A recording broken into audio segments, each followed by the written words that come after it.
الله أكبر الله أكبر ولله الحمد ২০২৫ সালের নতুন বাংলাদেশের প্রথম বড় উৎসব ঈদুল ফিতর। দীর্ঘ এক মাস সিয়াম সাধনার পর মুসলমানেরা গরিব দুঃখীর মাঝে জাকাত ফিতরা বন্টনের মধ্য দিয়ে ঈদের নামাজ আদায় করে থাকে। কিন্তু যান্ত্রিক জীবনের ব্যস্ততায় ঈদ যেন হয়ে উঠেছিল গোধূলির আলোয় ফিকে। ঈদুল ফিতরে ধর্মীয় উচ্ছ্বাস ও বাংলার সুলতানি আমেজ ফিরিয়ে আনতে এবছর আয়োজন করা হয় বর্ণাঢ্য ঈদ মিছিল। ঢাকার পুরানো এয়ারপোর্ট আগারগাঁও থেকে এই শোভাযাত্রা ছিল ব্যতিক্রমী।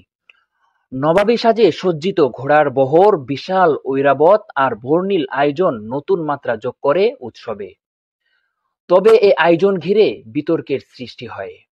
আয়োজনে ছিল গান বাজনা, বিভিন্ন প্রতীকী মূর্তি, ভাস্কর্য, যা ধর্মীয় বিশেষজ্ঞদের মতে ইসলামী স্পিরিটের সাথে সাংঘর্ষিক।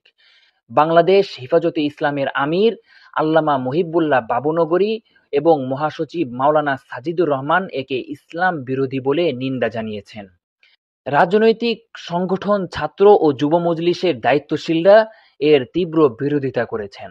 তাদের মতে এই আয়োজনের মাধ্যমে ধর্মীয় স্পিরিটের বিপরীতে এক অপসংস্কৃতি প্রতিষ্ঠার চেষ্টা করা হয়েছে। ঈদ মুসলমানদের ধর্মীয় উৎসব।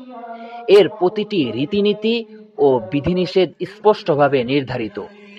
তবে ধর্মীয় আয়োজনকে চমকপ্রদ করার নামে এমন অনুপ্রবেশ কি মুসলিম সমাজের জন্য নতুন চিন্তার বিষয় নয়?